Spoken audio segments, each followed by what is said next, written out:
Eu sei, Aloysio, mas eu preciso dizer isso. Então vamos transformar, irmãos, a nossa generosidade em ações concretas para aliviar o sofrimento daqueles que sofrem. Vocês irão receber o folheto explicativo e anunciando o propósito disto, e depois isso será recolhido pelas pessoas indicadas. E agora vamos nos ajoelhar para orar. Eu sei, pastor, mas eu tinha que dizer essas coisas.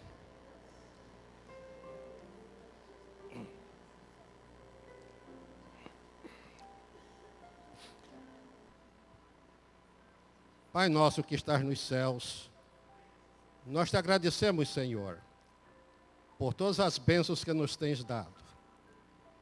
Nós te agradecemos por estarmos aqui, porque foi o teu amor que nos trouxe até aqui. Foi a tua graça salvadora que nos alcançou. Foi o teu propósito, Senhor, expresso em Jesus Cristo, que nos fez abandonar os nossos interesses puramente terrenos por interesses muito superiores, os interesses espirituais. Enche-nos, portanto, Senhor, deste amor, para que possamos representar corretamente o cristianismo que tu nos ensinaste. Abençoa cada uma dessas pessoas que foram mencionadas, para que, se for da tua vontade, Senhor, eles tenham o alívio do seu mal, ou a cura da sua doença espiritual. Abençoa, Senhor, a cerimônia batismal que será realizada, para que seja para nós, já batizados, um incentivo para crescer na fé, e para os que não foram batizados, um desafio para te servir. Louvamos-te e engrandecemos o teu nome, porque és bom e a tua misericórdia dura para sempre. Em nome de Jesus. Amém, Senhor. Ele voltará pra mim.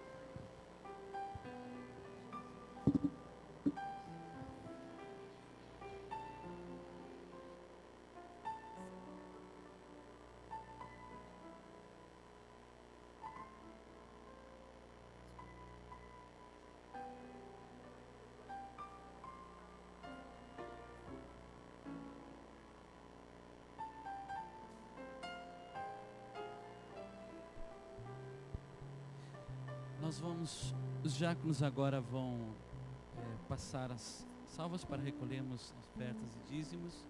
Enquanto isso, nós ouviremos uma música. Continue adorando a Deus com o seu coração e agora também com suas ofertas.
orar?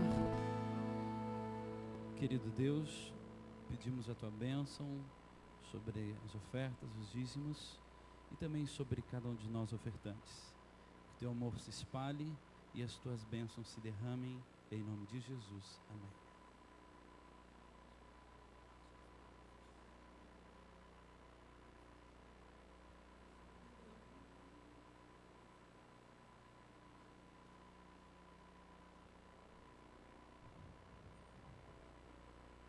Hoje é um dia muito especial, mais uma vez, para a Igreja da Barra. Há algum tempo atrás, cerca de 2 anos, o Dr. Isias, junto com o irmão Alzemir, com quem trabalha, eles me apresentaram uma pessoa e disseram assim: pastor, cuida bem do Elísio. E nós fizemos uma amizade muito gostosa com não apenas Elísio, mas a sua noiva, a Francis. E depois de estudarmos a palavra de Deus, continuamos a estudá-la e eles revelaram o desejo de passar pelas águas batismais. Eles decidiram que querem ser membros da Igreja Adventista do Sétimo Dia da Barra. Eles já moraram nos Estados Unidos, o trabalho deles é importação e exportação, e eu fiquei muito contente de poder conduzir os estudos da palavra com eles. Vocês vão ver que são pessoas extremamente simpáticas. Eu não sei o que aconteceu mais uma vez com a nossa tela não quer subir.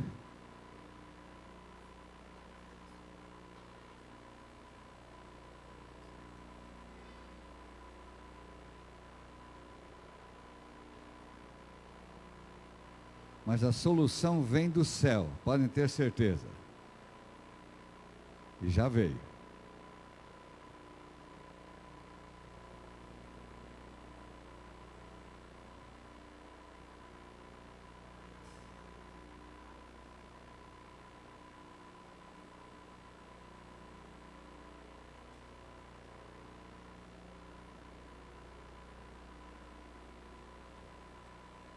Eu recomendo a vocês, irmãos, a tecnologia do Espírito. Esta não falha nunca.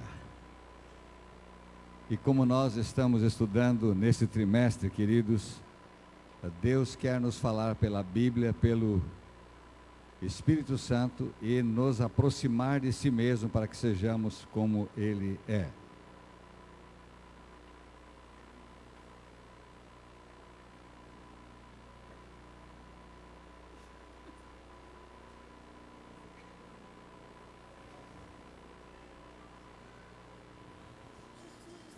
Onde estão o Leandro e Sandra?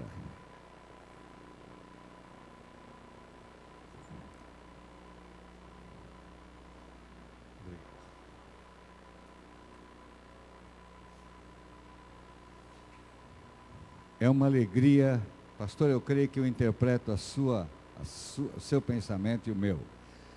É um dos momentos mais maravilhosos, não é, pastor Braguinha? No ministério pastoral, a gente estudar a palavra e as pessoas tomarem por elas mesmas a decisão de unirem as suas vidas ao Senhor Jesus Cristo. Elise e Francis, eu sei que vocês creem na Bíblia como a revelação de Deus para vocês. Eu sei que vocês creem que a divindade é composta por 3 pessoas, 3 seres em um, Deus o Pai, Deus o Filho, Deus o Espírito Santo. Que a segunda pessoa se tornou um ser humano, identificando-se com vocês, conosco, vivendo uma vida perfeita de obediência e tornou-se o nosso Salvador. Sabemos também, como vocês creem, que somos salvos unicamente pela fé, no sacrifício e na misericórdia de Deus, e que toda e qualquer obediência é consequência legítima da salvação. Deus quer nos guiar pelo seu Espírito através das instruções da sua palavra. Sei também que vocês creem que Jesus vai voltar em breve para nos buscar e nos conduzir a todos aqueles que o amam e o servem para o lar celestial. Também creem que Deus tem uma igreja na face da terra e vocês desejam pertencer a essa igreja. Uma igreja bíblica que prega o evangelho completo e que vocês desejam pertencer a essa igreja partilhando nesse momento do batismo bíblico, que significa morte do velho eu, sepultamento e ressurreição para uma novidade de vida. Então, meu desejo é que Deus os abençoe ricamente para isso. Mas, um momentinho. Quantos na igreja estão felizes por receber como novos membros da igreja e dão apoio a isso? Ao Elísio e a Francis. Eu gostaria de ver as mãos. Que coisa maravilhosa. Elísio, você me disse que sua mãe viria aqui hoje. Está aqui? Seus familiares também, Francis. Eu gostaria de pedir uma coisa especial. Que os familiares da Francis e do Elísio viessem aqui, mais para perto aqui. Não bloqueando a visão, mas viessem aqui do lado para poderem assistir mais de perto a essa cerimônia tão importante que é o batismo deles conforme nosso Senhor Jesus Cristo foi batizado.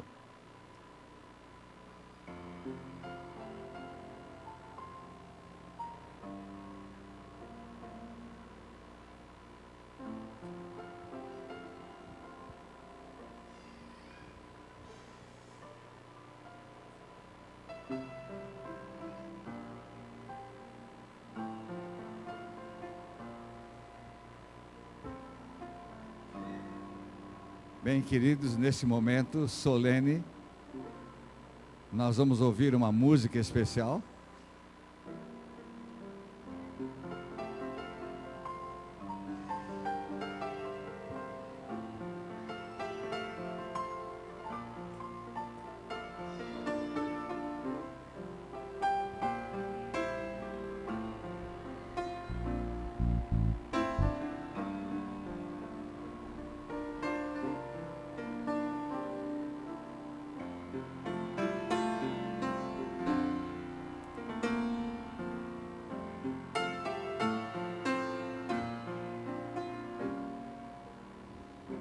Estou cansada de encontrar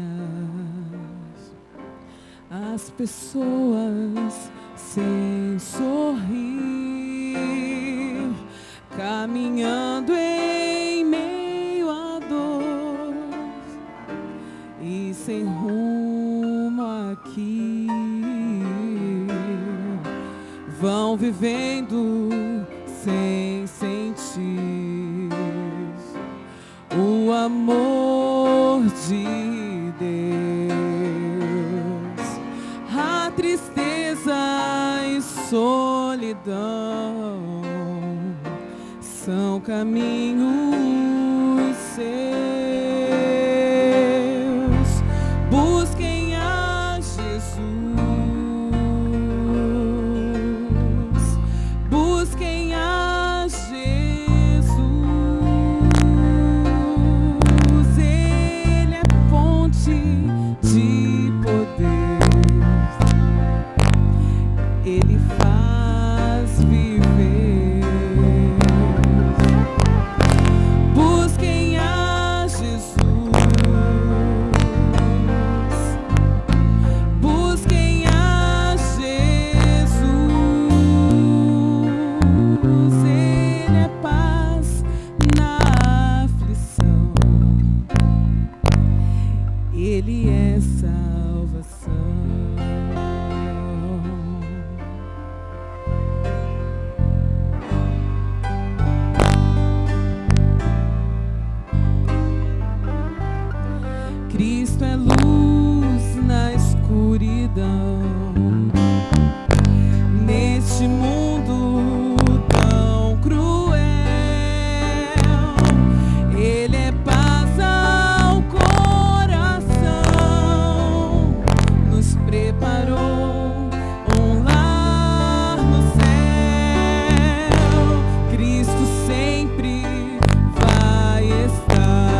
faz viver,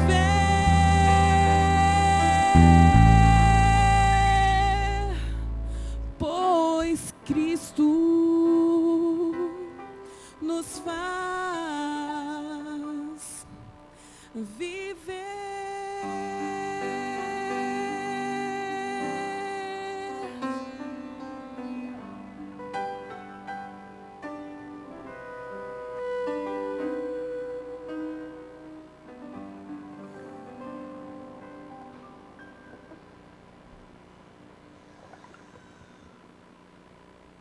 Queridos, nesse momento eu vou pedir que a igreja incline a sua cabeça, feche os seus olhos, nós vamos orar.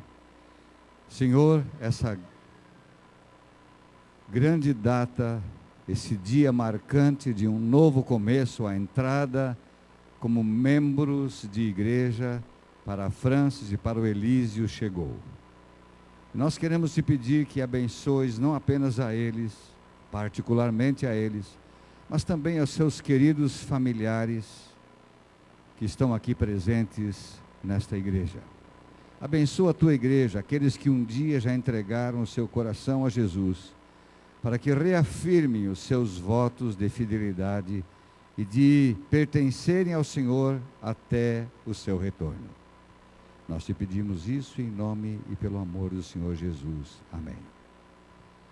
Nesse instante, pastor Dirceu Zanella, como ministro do Evangelho, de acordo com o desejo da Francis, para perdão de seus pecados e o início de uma nova vida, ele a batiza em nome do Pai, e do Filho, e do Espírito Santo.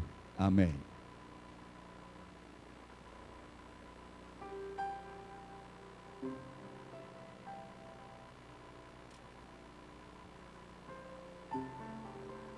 E nesse instante,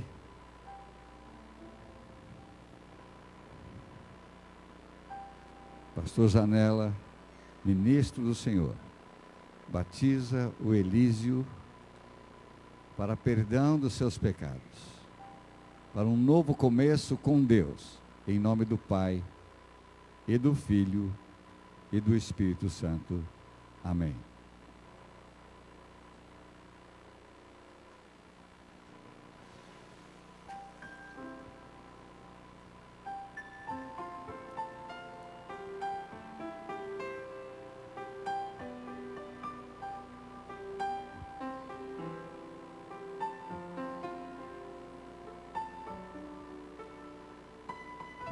Esse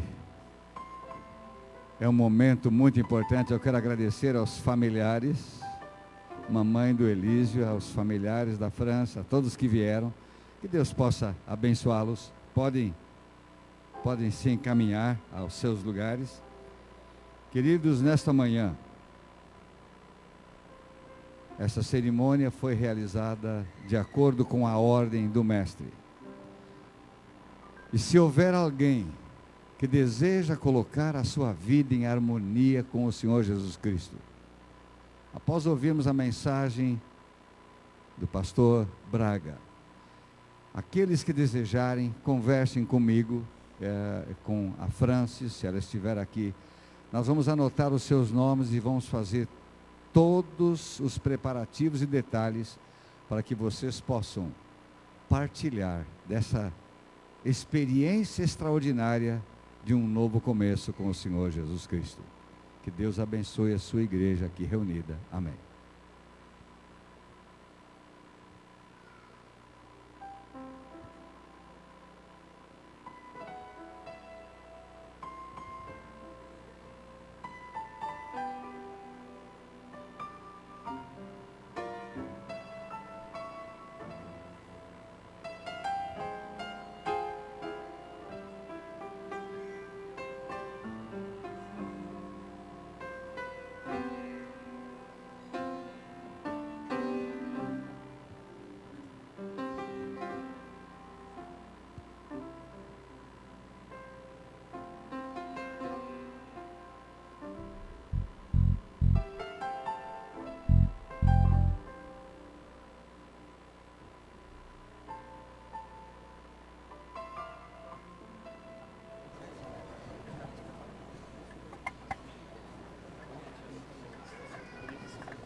dia não. Seu amor dura para sempre. Cantem os que temem ao Senhor. Seu amor dura para sempre. Cantem os que vivem desse amor. Seu amor dura para sempre. Sempre, sempre. Na minha angústia eu clamei ao Senhor. Ele ouviu meu coração e libertou. O Senhor é minha força, minha canção, é a esperança, a luz, a salvação.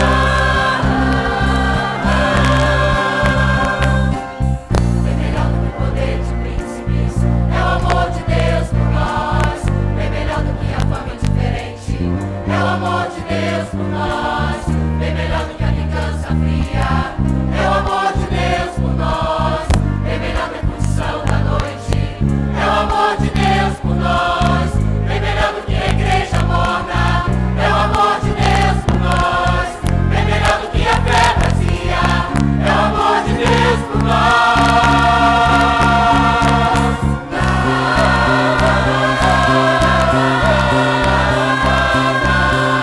Na minha angústia eu clamei ao Senhor. Ele ouviu meu coração, me libertou. O Senhor é minha força, minha canção, é a esperança, a luz, a salvação. Rendem graças ao Senhor porque Ele é bom. Seu amor dura para sempre, sempre, Sempre, sempre, sempre, sempre.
Prazer, uma grande alegria vê-lo.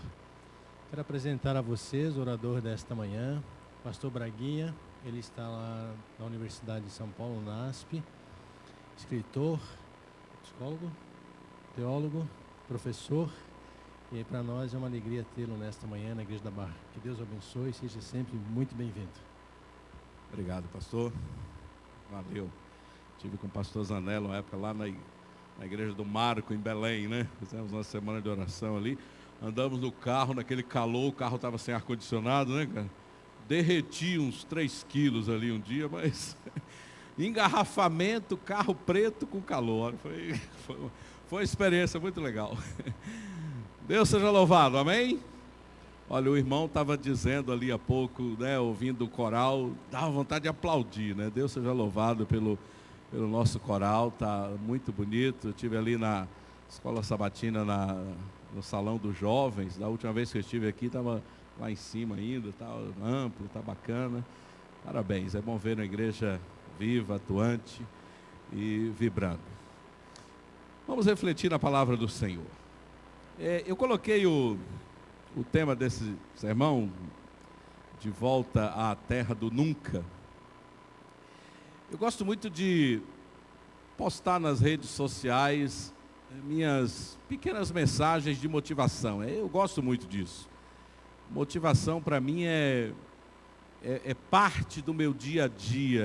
É uma coisa que eu não acredito assim por outra coisa que não seja, está entranhada aqui. É o meu jeito de ser, não tem... É o meu jeito de ser, eu gosto de ser assim. Aí, não faz muito tempo, um irmão colocou postou um comentário no Twitter lá.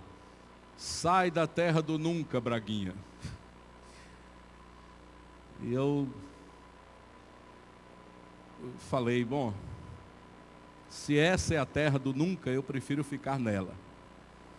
Que a terra do nunca é fruto de um filme, uma terra de imaginação. Eu não acho que essa seja a terra do nunca. Se a gente encarar uma vida em que você paute a sua existência por andar de forma boa nesse mundo, se isso for a terra do nunca, eu acho que a gente tem que estar na terra do nunca. Mas acho que isso não é a terra do nunca. Eu quero convidar você a uma leitura bíblica essa semana, no livro de Oséias. Oséias é um dos livros certamente muito estudados e cheio de lições. Oséias capítulo 11, não faz muito nós estudamos numa lição da Escola Sabatina o livro de Oséias. Eu gosto muito de Oséias. Oséias capítulo 11. Vamos ler alguns versos, para a gente pensar nisso aqui. Versos 1 a 4 e depois os versos 7 a 9. Oséias, capítulo 11, está ali depois de Daniel, Oséias, capítulo 11. Quando Israel era menino, eu o amei, e do Egito chamei o meu filho. Mas quanto mais eu os chamava, mais eles se afastavam de mim. Eles ofereceram sacrifícios a Baalins e queimaram incenso a ídolos esculpidos. Agora, olha que imagem terna. Mas fui eu quem ensinou Efraim a andar, tomando-o nos braços. Mas eles não perceberam que fui eu quem os amou. Eu quem os curou. Eu os conduzi com laços de bondade humana e de amor. Tirei do pescoço o jugo e me inclinei para alimentá-los. A partir do verso 7. O meu povo está decidido, olha que coisa, a desviar-se de mim. Embora sejam conclamados a servir ao Altíssimo, de modo algum o exaltam. Como posso desistir de você, Efraim? Diz o verso 7. Como posso desistir de você, ó Efraim? Como posso entregar você nas mãos de outros, ó Israel? Como posso tratá-lo como tratei a Admai? Como posso fazer com você o que fiz a Zebulon? O meu coração está enternecido, diz o verso 9, despertou-se em mim toda a compaixão. Amém? Por isso, o que você vê nesses versos aqui? O retrato, síntese da história de Oséias. Oséias, você lembra aquele profeta que viveu uma experiência dolorosa, ao casar-se com uma mulher de prostituição, ao ser traído por ela, ao buscá-la. Oséias era uma parábola viva que mostra o retrato de um Deus que sofre quando nos desviamos dele. E esses versos aqui do capítulo 11 retratam exatamente isso. Um Deus consternado, um Deus que não sabe o que fazer para resgatar o amor do povo. Essa é uma representação muito vívida do amor de Deus, muito vívida. Quando a gente pensa, se Deus não desiste do ser humano, como está escrito ali, aí eu vou colocar uma reflexão para a gente pensar hoje, por que que nós haveríamos de desistir? Se Deus não desiste, por que haveríamos nós de desistir do ser humano? Porque sabe que muitas vezes no dia a dia é isso que nós fazemos. Desistimos do ser humano. Olhamos para o ser humano, talvez com uma visão muito negativa. Olhamos para a sociedade com uma visão talvez muito pessimista. E nessa manhã eu quero lhes convidar a pensar numa outra forma de olhar as pessoas e a sociedade onde a gente vive. Sabe, isso não é a gente negar as mazelas humanas. Eu tenho 52 anos. Vivi muito, aprendi um bocado acerca do que são as mazelas humanas. Se você perguntar assim, até onde a maldade do ser humano pode ir? Parece não ter fim. Mas eu penso que essa não deva ser a única pergunta. Até onde a bondade do ser humano pode ir? Talvez a gente se fixe muito perguntando até onde a maldade do ser humano pode ir, e a gente se esquece desse outro lado. De olhar a vida com uma visão mais otimista. Não é negar o que está errado, é olhar com uma visão um pouco melhor. Um pouco mais, eu vou usar uma expressão, é uma expressão que um autor que gosto muito de ler, ele gosta dessa expressão. Olhos filipiansem. Olhos curados pela graça. Eu gosto muito dessa expressão. Eu acho que a gente precisa ver a sociedade que nos rodeia, as pessoas com quem convivemos e as pessoas com quem tropeçamos aqui, ali, na rua, em qualquer lugar. Eu acho que precisamos ver as pessoas com olhos curados pela graça. Eu não sei quem viu um livro, ele ficou várias semanas na lista dos livros mais vendidos, divulgados pela revista Veja. Foi um livro Otimista Incorrigível. Não sei quem leu esse livro, quem não leu, deveria ler. Eu sempre gosto de indicar livros, é um livro muito interessante. O autor desse livro é um ator, ou quase ex-ator, o Michael Fox. Fez sucesso numa época com aqueles filmes De Volta para o Futuro.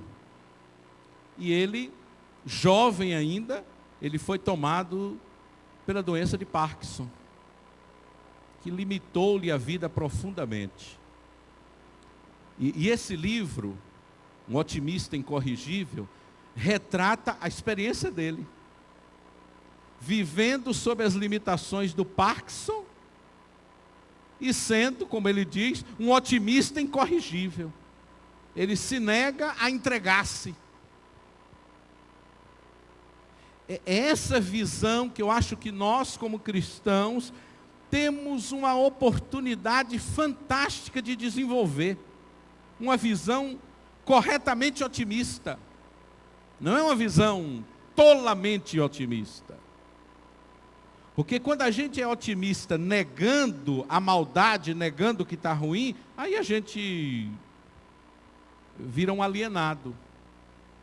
Agora, quando você não nega o que é ruim, o que está errado, mas se nega a olhar somente isso, aí eu acho que a gente dá um plus incrível na vida cristã.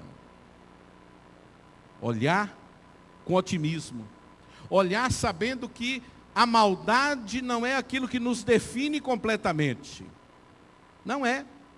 É por isso que Deus não desiste do ser humano. Talvez Deus enxergue lampejos de sua imagem em pessoas onde nós só enxergamos maldade. É por isso que Deus não desiste do ser humano. E acho que nos convida com essa atitude a não desistir também. Há uma frase que é muito corrente entre nós, muito corrente, muito fácil de ser dita, que é assim: o mundo não tem mais jeito. A gente ouve essa frase e fala essa frase direto, né? Ixi, o mundo não tem mais jeito. Cada estouro que a gente ouve de uma coisa na sociedade, de uma manifestação, de cada situação que a gente vê, a gente repete isso, às vezes sem nem perceber mais o significado disso. O mundo não tem mais jeito. É senso comum, é fácil dizer isso. Eu queria que a gente percebesse uma coisa, e isso me tem feito refletir. Quando eu fico repetindo, o mundo não tem mais jeito, o mundo não tem mais jeito, o mundo não tem mais jeito, quando eu fico repetindo isso, na essência, eu não estou criticando aquilo que Deus está fazendo, porque, de alguma forma, para Deus, essa opinião não é válida, porque Ele ainda não desistiu desse mundo. Esse mundo ainda está aí. Quando eu digo não tem mais jeito, eu estou dizendo: Deus, tu não sabe como está fazendo. Se fosse eu, já tinha acabado com tudo, né? Ou seja, a gente sabe mais do que Deus. Então, quando a gente para pensar nas consequências e nas implicações de certas falas nossas, a gente deveria repensá-las um pouco. Porque Deus ainda não desistiu. Né? Se trouxer isso muito pessoalmente, Deus, irmão, não desistiu nem de você, nem de mim. Né? Todos nós aqui já demos muitas razões para Deus desistir. Deus não desistiu. A sua graça é maior do que essa nossa capacidade de fazer bobagem, de fazer coisa errada. Esse tipo de olhar, de ver a imagem de Deus presente no ser humano que nos rodeia, eu acho que essa é uma visão que o cristão precisa desenvolver mais. Senão, eu repito, a gente fica naquele senso comum: o mundo não tem mais jeito, o mundo não tem mais jeito, está tudo perdido. Ano passado eu li final do ano, eu li um livro que me encantou.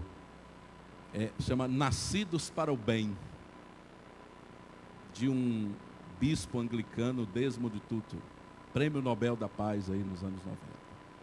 Nascidos para o bem. Olha o conceito desse homem. Ele diz exatamente aquilo que eu acredito, que nós nascemos para fazer o bem, e que Deus confia em nós para fazer o bem. Quando nos desviamos dessa visão, claro, nos atrapalhamos todos, mas nós nascemos para o bem. Um dia eu preguei aqui Jeremias 1:5, aqui nessa igreja, acho que ano passado.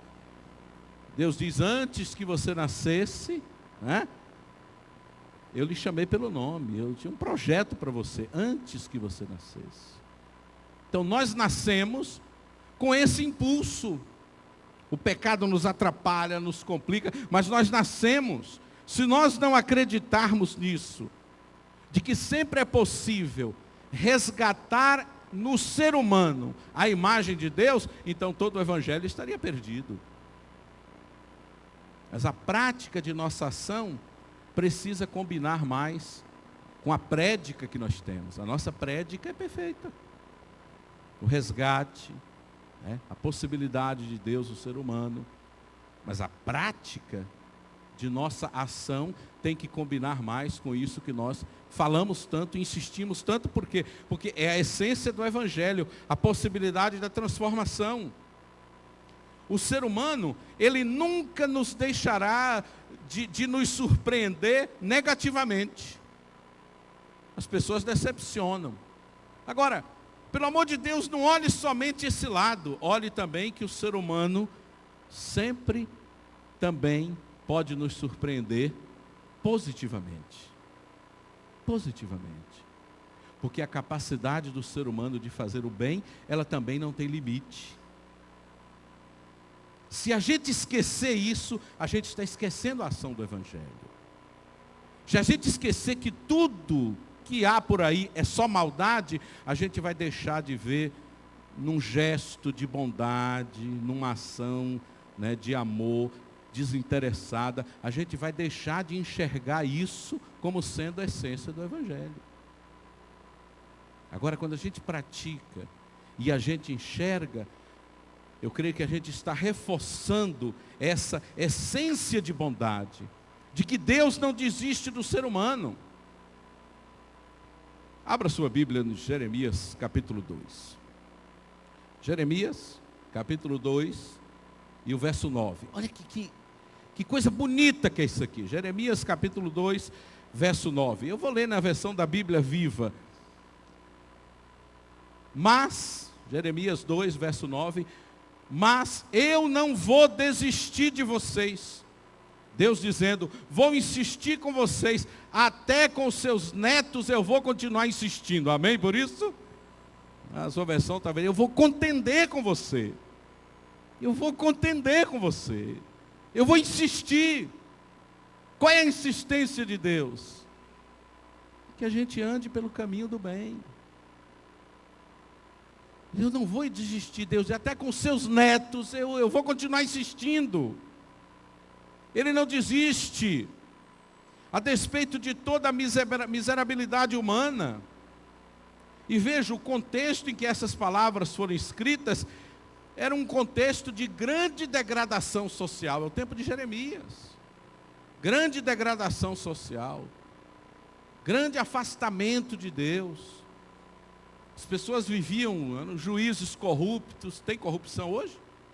Tem. Os tempos vão e as coisas, muitas coisas permanecem. Tinha muita violência no tempo de Jeremias. Tem hoje ainda? Tem. O contexto que Deus disse essas palavras é esse. E Deus diz assim, mas eu não vou desistir de vocês, eu vou insistir com vocês. Amém por isso?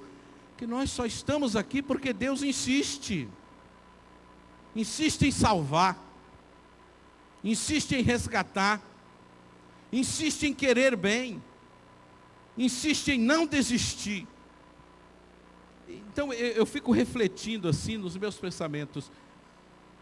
Se nós perdermos a fé na raça humana, se nós deixarmos de acreditar que isso é possível, se nós deixarmos de acreditar naquilo que o apóstolo Pedro diz, que o amor cobre uma multidão de pecados, então, o que nos restaria? O que nos resta? Como disse um autor, para um homem que perdeu toda a esperança, não resta outra coisa senão entrar no caixão morto. Então, se nós perdermos, deixarmos de acreditar que isso é possível, para nós mesmos, para as pessoas com quem convivemos, o que nos restaria? O referencial que Deus tem para com seus filhos é um referencial de bondade, de amor, é para a gente. Então viver esse referencial é uma oportunidade e um privilégio, porque existe vestígios da imagem de Deus no usuário de crack, no assassino frio e cruel, no estuprador miserável, no corrupto. Então existem vestígios da imagem de Deus que estão ali. E quando a gente ouve a história de resgate de algumas dessas pessoas, a gente, mas aí só vai acreditar depois que aconteceu? Por que a gente não acredita antes, enquanto vê por aí? E não aposta nessas pessoas? Porque se deixarmos de acreditar disso, o mundo estará mesmo entregue a tudo que não presta. Tem uma a associação lá em São Paulo, a Paulista Sul, o pastor Zanella trabalhou lá um tempo, tem um lema, agente da esperança. Como é que a gente vive como agente da esperança, se às vezes nós somos divulgadores somente de notícias ruins? Ser agente da esperança significa que a gente tem realmente a esperança de que aqui, agora, como aquela música bonita do Jader Santos, o céu é aqui, se aqui Jesus está. De que aqui, agora é possível que alguma coisa aconteça. Que o Senhor vai voltar? Vai. Mas eu não posso apenas descansar os meus braços e dizer, já está tudo acabado mesmo, então que se dane tudo. Não posso. Há uma responsabilidade que precisa estar entranhada aqui dentro. De provocar o bem. De agir como um agente de transformação. Eu não sei se você lembra de um pensamento, eu gosto muito dele, que é assim, para que o mal floresça, basta apenas que as pessoas de bem não façam nada. Cruzem os braços. Para que o mal floresça, basta apenas que as pessoas de bem aqui não façam nada. Quer dizer, onde nós estamos, na escola, na faculdade, no trabalho, nós precisamos agir como agentes mesmo da esperança. De provocar uma coisa boa no lugar onde a gente está. Provocar algo de bom, na maneira de agir, de falar. E isso é possível. Isso é o que Deus espera da gente. Sabe, se você pensa assim, esse livro que eu falei, do Desmond Tutu, né, Nascidos para o Bem, esse homem que tornou-se ao longo de décadas um agente humanitário fantástico, ele foi forjado onde? Foi forjado num dos regimes mais cruéis que esse mundo conheceu recentemente, que é o apartheid. Veja, da miséria que foi um apartheid, surgiu, entre outras tantas, essa flor de bondade, de compaixão, chamado Desmond Tutu. Tem outra que está lá, 95 anos, completou acho que ontem, Nelson Mandela. Como que surgiu Nelson Mandela?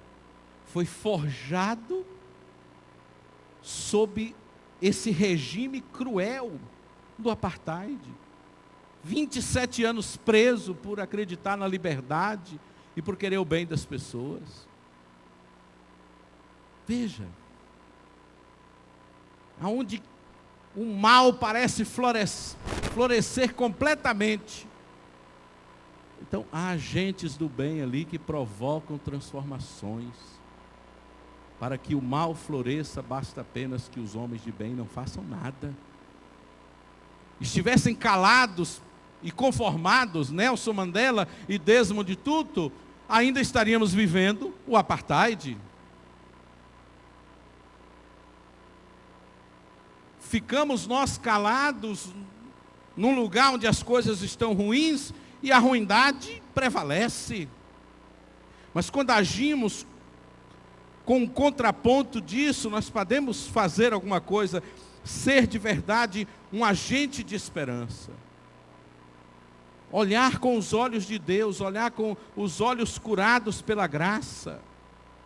Se você pensa assim, por que nos sentimos ultrajados e indignados quando vemos uma maldade acontecendo? Por quê? Porque em nós está uma semente de coisa boa. Deus seja louvado por isso. É a imagem de Deus que faz com que a gente fique indignado quando vê a coisa errada. Mas não é só ver a coisa errada e indignar-se. É fazer alguma coisa para promover o bem. Se isso é andar na terra do nunca, acho que não. Isso é ser real. O saber que o mal não terá a última palavra. Saber que o mal será completamente derrotado na implantação final do reino de Deus. É ter essa convicção e agir como tal. Não ter a convicção apenas. Porque aí é só egoísmo. É agir como tal. nessa bondade que insiste em prevalecer. Olhar e ver que há tanta coisa boa, há tanta gente boa. Valorizar isso, ser isso. Outro dia eu me peguei pensando assim. Eu estava olhando umas estatísticas. Se você perceber, no censo demográfico do Brasil, de 1900, a expectativa de vida das pessoas era de 33 anos e meio. Eu fiquei... Já pensou se você vivesse em 1900, qual era a expectativa de vida?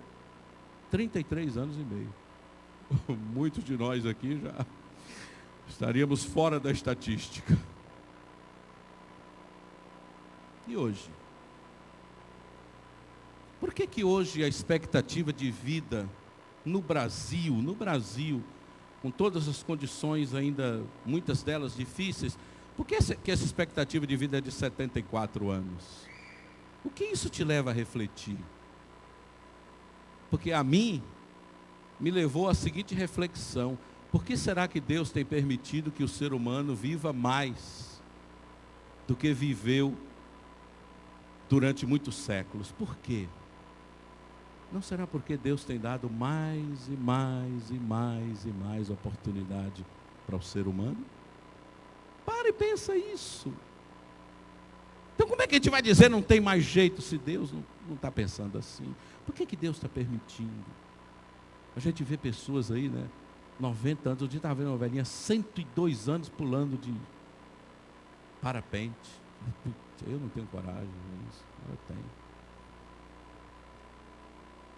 É um número cada vez maior de gente que completa 100 anos pulando de alguma coisa. Paraquedas, paraglider, olha. Por que Deus tem permitido que as pessoas vivam mais? Eu acho que isso nos deveria levar a refletir. Será que Deus tem dado mais oportunidade para o ser humano? Ora, se nós vemos ações de maldade, de desgraças em tantos lugares, nós não paramos para ver também as ações de bondade? Por quê?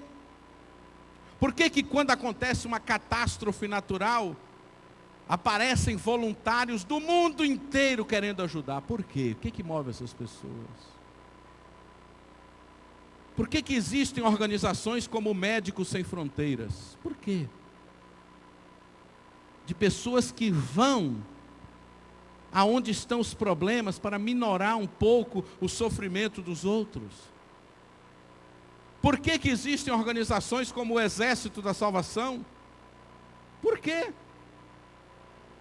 E a gente às vezes esquece de pensar isso, vê só a maldade. Por que a gente não vê também esse outro lado agindo, funcionando? O Exército da Salvação, fundado por William Booth, presente em 119 países. A filosofia dele começou, sabe como? Ela dizia assim: primeiro a sopa, depois o sabão e então a salvação. São os 3 S's. Primeiro a sopa. Depois vamos lavar esse camarada aí, o sabão. Depois, então, a salvação. Esse é o lema do fundador do Exército da Salvação. Por que nós estamos enxergando essas coisas?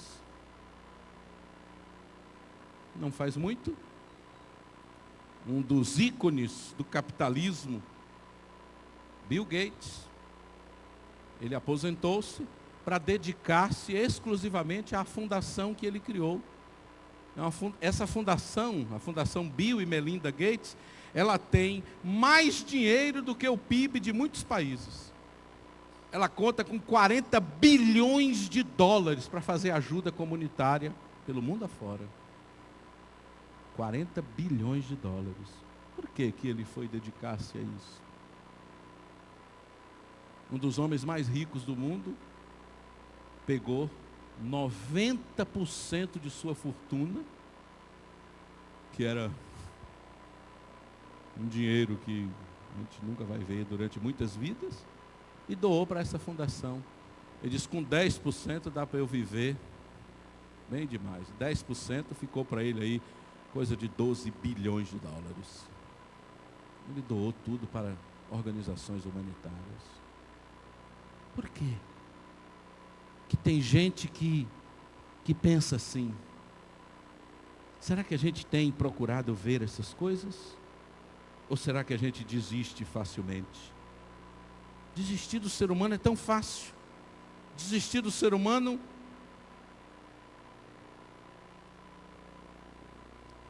a gente talvez viva muito na regra da sobrevivência, que é lutar ou fugir. Lutar ou fugir. Então, diante da dificuldade, lutar ou fugir. Isso é a sobrevivência. Existe um outro paradigma em lugar desse, que é o paradigma de cuidar e tornar-se amigo. A gente não precisa viver só o paradigma do lutar ou fugir. Cuidar e tornar-se amigo. Alguns anos atrás, eu conheci uma palavra que é um conceito da língua Xhosa, lá da África do Sul. Esse conceito tornou-se parte da constituição da nova África do Sul pós-apartheid. Leia sobre isso. Ubuntu. É uma palavra que não tem tradução para o português. Ubuntu, sabe o que quer dizer? Humanidade para todos. Para os pretos, para os brancos, para os gordos, para os magros. Humanidade para todos. Tem espaço para todos. Quando a gente consegue ser inclusivo. Quando a gente quer incluir. Ubuntu. Tem lugar para todo mundo. Acho que esse precisa ser um conceito muito presente na nossa cabeça. Eu quero terminar falando de um livro que eu li recentemente. Chama-se A Queda. As Memórias de um Pai em 424 Passos. De um dos jornalistas mais polêmicos desse país, que é o Diogo Mainardi. Eu tinha visto o livro e não tinha pego ainda. E um dia desses eu entrei na livraria e peguei, minha esposa estava andando por lá, eu não consegui desgrudar enquanto eu não terminei de ler o livro todo. Mas eu comprei o livro para não ficar só lendo sem comprar. Né? A Queda, as Memórias de um Pai em 424 Passos. Quem acompanhou Diogo Mainardi na sua coluna na Veja, ou no programa Manhattan Connection, sabe que é um homem ácido. É difícil ter uma pessoa com críticas mais ácidas do que Diogo Mainardi. O livro é uma narrativa. Tito, o primeiro filho de Diogo, por causa de um erro médico, nasceu com uma irreversível paralisia cerebral. Tito agora tem 11 anos. O livro é a história do amor incondicional desse pai por esse filho com paralisia cerebral. Incondicional por quê? Porque é dar sem esperar receber nada. É uma narrativa emocionante. Por que 424? 424 é o máximo de uma contagem metódica que Diogo fez de quantos passos o filho conseguia dar sem cair. O filho não tinha condições nenhuma de sobreviver nem de andar. E os dias foram passando, os meses, e o filho foi sobrevivendo. E ele começou a sonhar que esse filho podia andar. Para conseguir dar um passo era uma queda, 2 passos era uma queda, 1 passo era uma queda. Durante anos, Diogo dedicou-se a andar com esse filho. Esse filho tornou-se o modo de vida dele. Pelas garagens, em qualquer lugar ele ia, filho, 1 passo, 2 passos, 3 e caía. A história do amor incondicional é uma coisa fantástica. 424, eu disse, é um número simbólico para ele. Foi quando ele parou de contar. Porque ninguém, jamais, poderia imaginar que aquele menino conseguisse dar nem 10 passos, quanto mais 424. Eu termino com uma frase do Diogo. A frase do livro é assim: quando vi Tito na incubadora, compreendi que o amaria para sempre e que cuidaria dele para sempre. De lá para cá, nada mudou. Eu o amarei para sempre. Eu cuidarei dele para sempre. Queridos, se um pai que é ateu, Diogo Manardi é um ateu convicto. Se um pai que é ateu pode dedicar tamanho amor por um filho, como é o amor de Deus por nós? Talvez Deus olhe hoje para as nossas trapalhadas todas, as nossas quedas todas, e Ele diga o mesmo de Diogo: eu o amarei para sempre, eu cuidarei dele para sempre. Porque Deus, de fato, não desiste de nós. E se um pai ateu pode compreender o amor dessa forma, nós podemos compreender muito bem o que é amar incondicionalmente. Que Deus nos abençoe. Amar. Amar para valer. A olhar esse mundo e as pessoas com quem convivemos e não ver nas pessoas somente o que está ruim, o que está errado. Além disso, olhar com olhos curados pela graça. Vamos pedir a Deus que nos abençoe nisso hoje.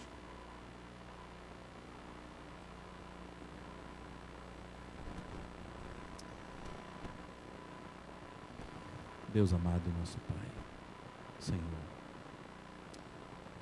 Tu olhas para nós, atrapalhados que somos, caímos tantas vezes, em tantas situações não conseguimos manter-nos de pé. Tu olhas para nós, Senhor, com extrema ternura e diz: eu te amarei para sempre, eu não vou te abandonar. Obrigado, Senhor, por esse amor. Por esse amor que nos resgata, Senhor. Que resgata a nossa autoestima, nosso senso de pertencimento. Mas, Senhor, de que vale esse amor se nós não conseguirmos transmitir esse amor por aquele que está por perto? Então, Senhor, ajuda a gente, Senhor, por favor, a amar mais o cônjuge que está tão pertinho da gente, o filho, o pai, as pessoas lá no trabalho, as pessoas que estão no trânsito. Senhor, ajuda a gente a entender melhor as pessoas, Senhor. Ajuda a gente, Pai, para que de nossos lábios não saiam palavras que desvalorizem as pessoas que estão por perto, mas que haja em nossos lábios palavras agraciadas, generosas, e assim, Senhor, nós faremos do lugar onde nós estamos um lugar um pouquinho melhor. Faremos o Teu reino por perto. Dê, Senhor, a Tua graça a cada um dos Teus filhos aqui, no nome de Jesus. Amém.